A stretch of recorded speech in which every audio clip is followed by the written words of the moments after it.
Welcome to the Vegas Insider channel here on YouTube. Kevin Rogers with you as we take a look at this Sunday's Indianapolis 500 at the Brickyard. Juan Pablo Montoya is going to be racing on Sunday, in fact, in this race, and he's going to give us some insight on it. And Juan, we appreciate the time. First, Scott Dixon, he is the pole setter. Fifth time he's won the Indy pole, but he has only won this race one time back in 2008. He's the betting favorite right now. What do you think Dixon's chances are to win his second Indy 500? I mean, Dixon is a very strong driver. He's a very great driver, and he's always been very close. But for some reason, they don't seem to be able to close it here. Yes, he's got one win, but I mean, to have 5 poles and the speed they have and not have more wins, it's kind of surprising. And I think it's going into the race is a little bit in the back of their heads.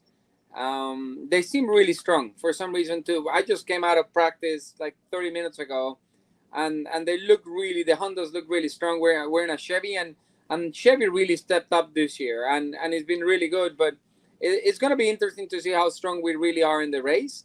I feel like I got a really good race car. We had an issue in qualifying, so we ended up qualifying in the back. But it's what happens. We got only one run, and we had an issue in that run, and what can you do? It's what it is.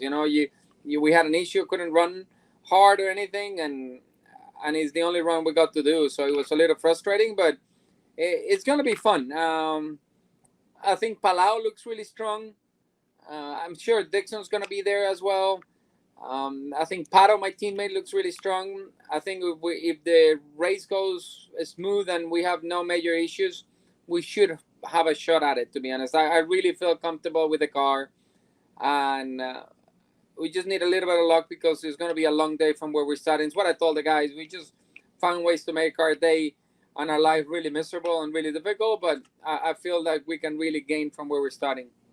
Yeah, you mentioned Alex Palau, who finished second last year in the Indy 500. You were actually on the air on NBC when he ran into the wall during qualifying, and it was a bit of a scary situation. He got out of the car, still finished second in the race. But what about him as far as, do you think he can get over second and finish first this time around? I think so. He's really competitive. He works hard. He really understands what needs to be done. It's the same with Pato. Pato Ward he's so determined. He's young and he wants it so bad. It's crazy because, like for me, I really understand what you need for the car. I'm very methodical about how I run the race, how I run the practices, how I do everything. And the young guys is a little bit like I used to be, that is all out all the time. And I take a little smarter approach, and it seems to always to work. So we'll see. Helio Castroneves, he won his 4th Indy 500 last year, and there was a 12-year gap between him winning his previous Indy 500 and last year. A 15-year gap is actually the longest one of a driver. Do you know who owns that?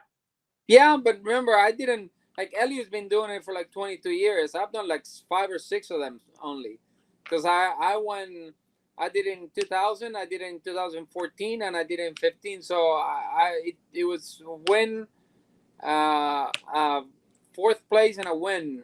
And then the year after we had a DNF, the year after we had a 4th place or 5th place. And then last year we were finished, we were running 6th, and we had a bad pit stop, and the car was really uncomfortable in clean air. So we realistically didn't had a chance of winning, so I decided to back off and get in traffic, because when you get in traffic, the car is a little more comfortable when you're that unstable. So I just played it safe, to be honest. Now, you are at 30-1 odds to win Indy 500 on Sunday. Did you know? Do these drivers know the odds going into the race, or are they just kind of just shut that out and just drive the car? I honestly, personally speaking, I just drive the car. I got out of the car, talked to the engineers. As soon as I'm done with this, I gotta get back to the engineers, talk to them, and you try to do the best race possible, make the best calls. And as you said, like Ellie, for example, he's always there. If you look at Ellie, how many times he's finished second and third, we always there. We always finish up front. Same, there's the same guys finish up front every race normally. So we just got to be smart, make good decisions. And the hard thing this year is because the way qualifying went, there's a lot of really good drivers and cars on the back. Like in front of me is Elliot. Like I'm starting freaking 30th, and Elliot's right in front of me, and he won it last year. So we're gonna have a long race, but I think we'll be pretty strong. Now, what about Jimmy Johnson? We know for a long time he was in the NASCAR circuit, and he was one of the top drivers in NASCAR for a long time. And then he shifted over to IndyCar. He's right now in the 12th position on Sunday. But what do you think about Jimmy's chances about winning Indy coming up Sunday? It's going to be interesting because if he gets in the mood and in the rhythm of everything working, I think he's going to be very strong. He's got a lot of over experience with all the NASCAR he did. He was very good in 500-mile races. He understands them. This is a little different because, in this is a little harder to pass and everything, but I wouldn't count Jimmy out at all. Like, I would say, I think if it went all green, for example, I think Elio, myself, McLaughlin, and guys that we start on the back, it's going to be impossible to get to the front. If we get a couple of cautions, we could be really good. And I think Jimmy might have a shot that way, but you're normally going to get cautions. And when you get cautions, the grid gets mixed up, and you hope you're in the right strategy. And you just got to play your cards right. Any long shots that you think could maybe come out of nowhere to win it? I think McLaughlin looks really strong. Pato, but I don't think Pato's a long shot. I think Pato genuine has a strong shot at it.